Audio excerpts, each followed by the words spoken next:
Barishal two Dhaka যাওয়ার এই নান্দনিক যে সৌন্দর্য নদীমাতৃক বাংলাদেশের, এটি শুধু লঞ্চে যেই সম্ভব এই নদীমাতৃক বাংলাদেশে উপভোগ করা, যা অন্য কিছুতে সম্ভব নয়।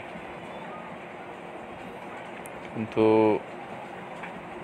পদ্মা সেতু হওয়ার পর এই লঞ্চ ব্যবসা এখন বিলুপ্তির পথে প্রায়। তারপরও কিছু লোক এখনও লঞ্চকে মেন প্রায়োরিটি দিয়ে আপাতত পর্যন্ত যাতায়াত করছে। দেখতেই পাচ্ছেন, গুটি কয়েক আগে 4-5টা লঞ্চ প্রতিদিন ঢাকা টু বরিশাল যাতায়াত করতে, এখন 2টা হাইস্ট 3টা লঞ্চ যাতায়াত করে, তাও সম্পূর্ণ ফিল আপ হয় না। মানুষ দেখছেন খুবই কম। যেখানে আগে এখানে মানুষ দাঁড়ানোর জায়গা থাকতো না, সেখানে এখন গুটি কয়েক লোক উঠছে। তারপরও এটা আমাদের ঢাকা টু বরিশালের একটা ঐতিহ্য। লঞ্চ ব্যবসার সোনালি সময় অনেকটা নেই, কিন্তু তারপরও এগুলো এখন আমরা দেখতে পাচ্ছি। এটা আমাদের সৌভাগ্য। হয়তো ভবিষ্যতের প্রজন্ম ঢাকা টু বরিশাল লঞ্চ ব্যবসা দেখতে পারবে না।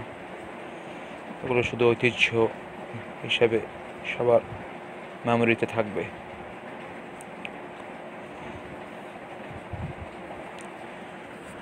যাত্রী খুবই কম।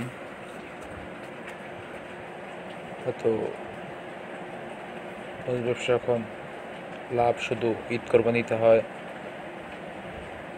এমনি সময় সমান বা লস এই লঞ্চ ব্যবসা চলছে এখন।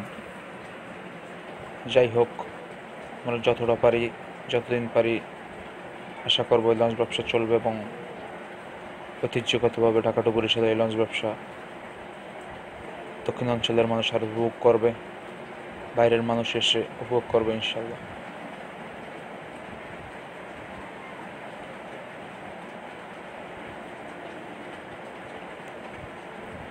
আল্লাহ হাফেজ।